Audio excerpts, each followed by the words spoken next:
परमात्मा का चमत्कार। छोटी मनु ने गुल्लक से सब सिक्के निकाल लिए और उनको बटोर कर जेब में रख लिए और घर से निकल पड़ी।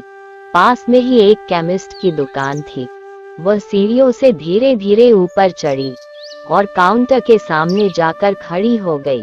उसने आवाज दी पर छोटी सी मनु पर किसी का ध्यान नहीं गया और न ही उसकी आवाज किसी को सुनाई दी। सब अपने अपने कामों में व्यस्त थे। दुकान मालिक का कोई दोस्त बाहर देश से आया था। वो उससे बात करने में व्यस्त था। तभी मनु ने अपनी जेब से एक सिक्का निकालकर काउंटर पर फेंक दिया। सिक्के की आवाज से सबका ध्यान उसकी ओर गया। उसकी तरकीब काम आ गई। दुकानदार उसकी तरफ आया और उससे प्यार से पूछने लगा, बेटा तुम्हें क्या चाहिए? उसने अपनी जेब से सब सिक्के निकालकर अपनी छोटी सी हथेली पर रख लिए और बोली कि मुझे चमत्कार चाहिए। दुकानदार समझ नहीं पाया तो उसने फिर से पूछा। वो बच्ची फिर से बोली कि मुझे चमत्कार चाहिए।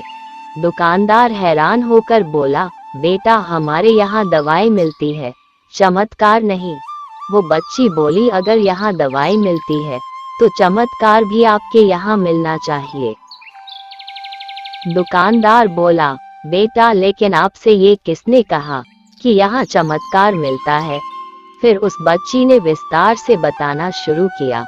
अपनी तोतली जबान से वह बच्ची बोली, मेरे भैया के सर में ट्यूमर हो गया है। पापा ने मम्मी को बताया है कि डॉक्टर 4 लाख रुपए मांग रहे थे। अगर समय पर इलाज न हुआ तो कोई चमत्कार ही इसे बचा सकता है और कोई संभावना भी नहीं है। वो रोते हुए माँ से कह रहे थे, अपने पास कुछ बेचने को भी नहीं है, न कोई जमीन जायदाद है, न ही गहने, सब इलाज में पहले ही खर्च हो गए हैं। दवा के पैसे ही बड़ी मुश्किल से जुटा पा रहा हूँ।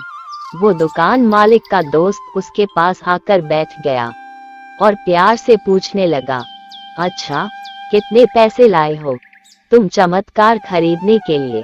उसने अपनी मुट्ठी से सब रुपये निकालकर उसके हाथों में रख दिए।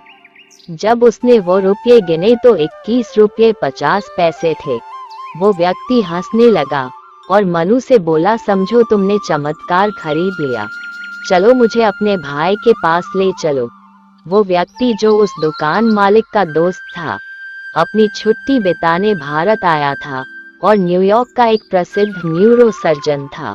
उसने उस बच्चे का इलाज 21 रुपये 50 पैसे में किया और वो बच्चा सही भी हो गया। आखिर प्रभु ने मनु को चमत्कार बेच ही दिया।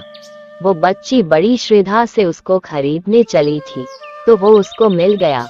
प्रभु सबके पालनहार है।